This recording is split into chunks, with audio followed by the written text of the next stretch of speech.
Bạn đang lướt bảng giá và bỗng nhiên bạn thấy có một nến dựng đứng trên cặp USD TRI và giá tăng mạnh gần như không có nhịp hồi. Trong đầu bạn thì xuất hiện một suy nghĩ rất là quen thuộc là cặp tiền này hiếm và dễ ăn, cho nên là chúng ta sẽ buy theo xu hướng thì chắc chắn sẽ thắng. Nhưng khoan đã, trước khi nhìn vào cây nến thì hãy nhìn vào một con số khác, đó chính là Sobrit. Và bạn sẽ nhận ra với các cặp tiền hiếm thì chi phí giao dịch đôi khi không tính bằng BIP mà sẽ tính bằng tiền thật trong tài khoản. Hôm nay thì chúng ta sẽ mổ xẻ vấn đề các cặp tiền hiếm và phân tích hai tử huyệt lớn nhất là Sobit và Swap, và hiểu vì sao nhiều tài khoản cháy không phải vì đoán sai xu hướng mà là vì không hiểu cấu trúc chi phí. Đây là channel X-Trading, nơi cung cấp những thông tin hữu ích nhất về hoạt động trading trên sàn Xnet. X-Trading là đối tác phát triển hàng đầu của Xnet tại Việt Nam. Nếu bạn là người mới đến với X-Trading, hãy bấm vào nút đăng ký kênh để có thể nhận được những video mới nhất mà X-Trading phát hành. Nếu có thắc mắc nào, hãy để lại bình luận bên dưới video này.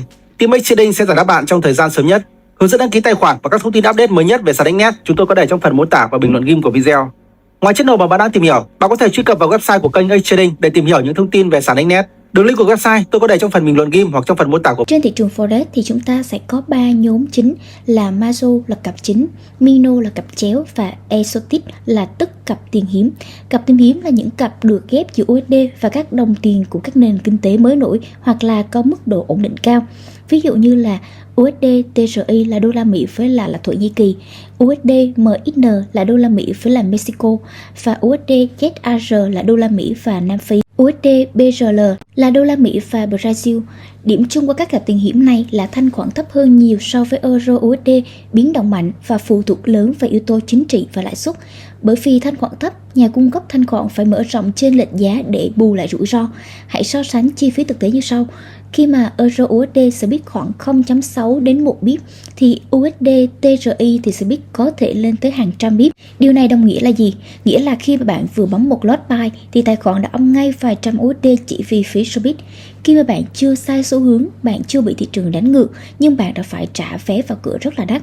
Với các cặp tiền hiếm thì thị trường yêu cầu bạn phải thắng đủ lớn để đủ hòa vốn. Đó là lý do vì sao mình luôn nói scalping với cặp tiền hiếm thì gần như là tự sát tài khoản. Nếu như Sobit là cú đánh đầu tiên thì Swap chính là cú đánh thứ hai, âm thầm nhưng là tàn nhẫn. Các quốc gia như Thổ Nhĩ Kỳ hay là Mexico thường có lạm phát rất là cao. Để kiểm soát được lạm phát thì ngân hàng trung ương buộc phải nâng lãi suất lên mức cao nhất. Chênh lệch giữa các USD và đồng tiền nội địa chính là thứ tạo ra Swap. Khi mà giao dịch cặp tiền hiếm thì bạn đang gián tiếp tham gia vào cuộc chơi lãi suất. Ví dụ như nếu như bạn sell một cặp có lãi suất nội tệ cao hơn USD thì bạn có thể nhận swap dương. Nhưng nếu ngược lại bay ngược chiều trên lệch lãi suất thì bạn phải trả swap âm rất là lớn. Hãy tưởng tượng mỗi ngày bạn buy một lot USD MXN và giữ qua đêm thì mỗi ngày tài khoản có thể bị trừ từ 50 đến 100 đô chỉ riêng tiền phí. Và điều nguy hiểm là bạn vừa gồng lỗ theo giá thị trường, vừa gồng lỗ theo phí qua đêm. Hai dòng chảy âm song song. Rất nhiều trader không cháy vì giá chạy ngược mạnh, mà cháy vì giữ lệnh sai chiều lãi suất quá lâu. Với cặp tiền hiếm thì swap không chỉ là chi tiết nhỏ mà nó là yếu tố sống còn. Phần thứ ba thì chúng ta sẽ nói về rủi ro thanh khoản khi mà stop loss không còn ý nghĩa nữa. Một vấn đề nghiêm trọng khác khi mà giao dịch cặp tiền hiếm là rủi ro thanh khoản. Vào giờ rover thì thời điểm chuyển ngày giao dịch, Sobit có thể giảm cực mạnh. Nếu như Sobit của vàng giảm 1 thì Sobit của USD TRI có thể giảm 10. Điều này dẫn đến một tình huống rất là đau là stop loss của bạn bị quét. Nhưng nhìn trên biểu đồ thì nến dường như là chưa chạm đến.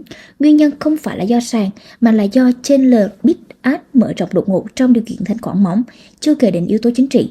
Chỉ cần một phát biểu từ chính phủ Thổ Nhĩ Kỳ hoặc là dữ liệu lạm phát bất ngờ thì giá có thể nhảy vọt hàng ngàn bip, tạo gap bỏ qua mức stop loss. Với cặp tiền hiếm thì rủi ro không chỉ nằm ở biến động mà nằm ở tính không liên tục của thị trường. Vậy thì những ai nên và không nên giao dịch các cặp tiền hiếm này? Lời khuyên thẳng thắn như sau: nếu như vốn của các bạn dưới 1.000 đô thì hãy xóa các cặp tiền hiếm đi khỏi market cap của mình. Không phải vì các bạn không trai giỏi mà là vì cấu trúc chi phí không phù hợp với tài khoản nhỏ. Còn nếu như vốn bạn lớn hơn thì bạn chỉ nên giao dịch khi mà có một luận điểm vĩ mô rõ ràng, hiểu rõ chênh lệch lãi suất, chấp nhận sự win dài hạn và ưu tiên chiều có swap dương nhất. Khi đó thì bạn không còn phải là người đu theo nến mà là người tham gia vào chiến lược gần với carry trade. Nếu bạn là người vào lệnh thường xuyên, thích lướt sóng, thì Exotic sẽ bao mòn bạn bằng chi phí trước khi mà thị trường kịp cho bạn cơ hội. Ngược lại, nếu như bạn kiên nhẫn, hiểu bức tranh kinh tế phía sau, thì chấp nhận giữ lên gia hạn, tính toán swap như một phần lợi nhuận. Lúc đó bạn sẽ không còn đánh cặp tiền hiếm nữa, mà bạn đang khai thác sự chênh lệch của cấu trúc thị trường. Đó là sự khác biệt giữa đầu cơ ngắn hạn và tư duy chiến lược gia hạn. Trên thực tế thì rủi ro của các cặp tiền hiếm sẽ nằm ở chi phí. Lợi nhuận cao luôn đi kèm với rủi ro cao, nhưng với cặp tiền hiếm thì rủi ro không chỉ đến từ xu hướng sai, mà nó còn đến từ spread cực rộng, swap âm khổng lồ, thanh khoản mỏng và biến động chính trị bất ngờ. Nếu như bạn không tính trước chi phí thì thị trường sẽ tính thay bạn. Giao dịch thông minh không phải là tìm gặp biến động mạnh nhất, mà là chọn thị trường phù hợp với cấu trúc vốn và chiến lược của mình. Đã bao giờ bạn lỡ tay bài một cặp USD TRY và thấy tài khoản âm lập tức chưa? Hãy chia sẻ bài học đó bên dưới. Đôi khi một câu chuyện thật còn giá trị hơn cả một mô hình kỹ thuật. Và nếu như bạn muốn mình phân tích sâu hơn về cặp tìm hiếm cụ thể thì hãy comment bên dưới nhé. Chúng ta sẽ cùng mổ xẻ từ spread, swap cho tới cấu trúc lãi suất để không ai phải trả học phí bằng tài khoản nữa.